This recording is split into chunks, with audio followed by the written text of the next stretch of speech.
বিগত ২-৩ বছরে সাকিব খানের বেশ ২-৪টা ভালো সিনেমা মুক্তি পাওয়ার পর আরেকটা বস্তাপচা সিনেমা মুক্তি পেতে যাচ্ছে। হ্যাঁ, আমি প্রিন্স সিনেমার কথাই বলতেছি।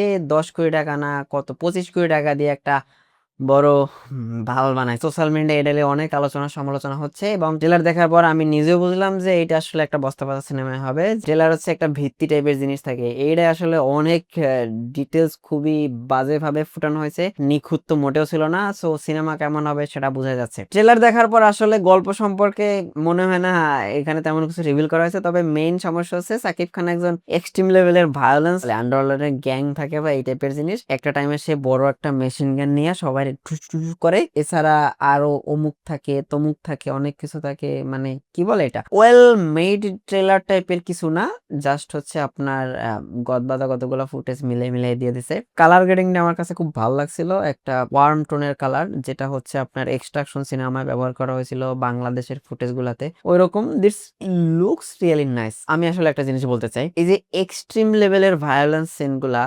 বাংলাদেশে শুরু হয়েছে, যেটা আসলে এই যে বরবাদ বা তার আগে হচ্ছে আপনার তুফান বা হচ্ছে এই যে এই টাইপের সিনেমাগুলো দিয়ে মোটামুটি দেখানো শুরু করছে, যেটা বরবাদ সিনেমায় খুবই ওয়েল মেড ছিল। প্রিন্স সিনেমাও এইসব কিছু জিনিসপত্র মনে হয় দেখাইতে গেছে, যেটা আসলে আহামনি কোনো পদের হয় নাই। পদের হয় নাই বলতে তো বুঝছেনি, কোনো ঢকায় নাই। যেমন আমি যদি বলতে চাই, বেশ কিছু ভিএফএক্স শট ছিল যার ডিটেলস খুবই বাজে এবং নর্মাল মানুষ হিসেবে যদি আপনি দেখেন তাও আপনার কাছে মনে হবে যে এই কি বানাইছে শিট। কিছু কিছু জায়গায় রেজুলেশন অনেক খারাপ। আমি মুভির গল্প বা এই সব কিছু নিয়ে কোনো কথাই বলতেছি না, কারণ আমি মুভি দেখি নাই, কিন্তু ট্রেলারে যে সব জিনিসপত্র দেখাইছে এগুলা খুবই বাজে ছিল। প্রথম দিকের ৩-৪ সেকেন্ড শটের ভিতরে এত কিছু ঢুকাইছে,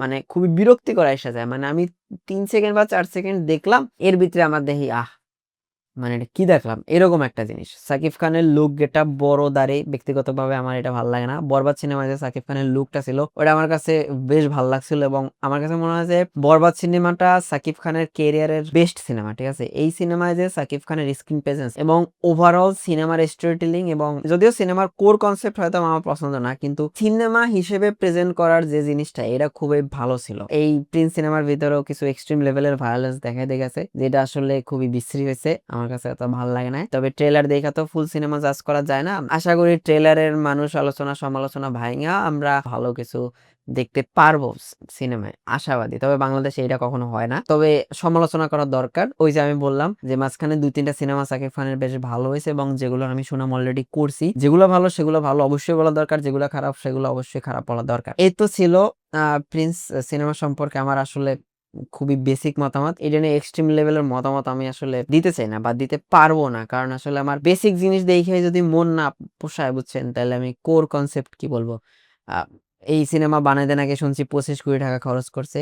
মানে ভাই, কেমনে এই সিনেমার পিছনে এত টাকা খরচ করে আমি জানি না। এর থেকে তুফান, বরবাদ এই সিনেমাগুলো বেশ ভালো ছিল।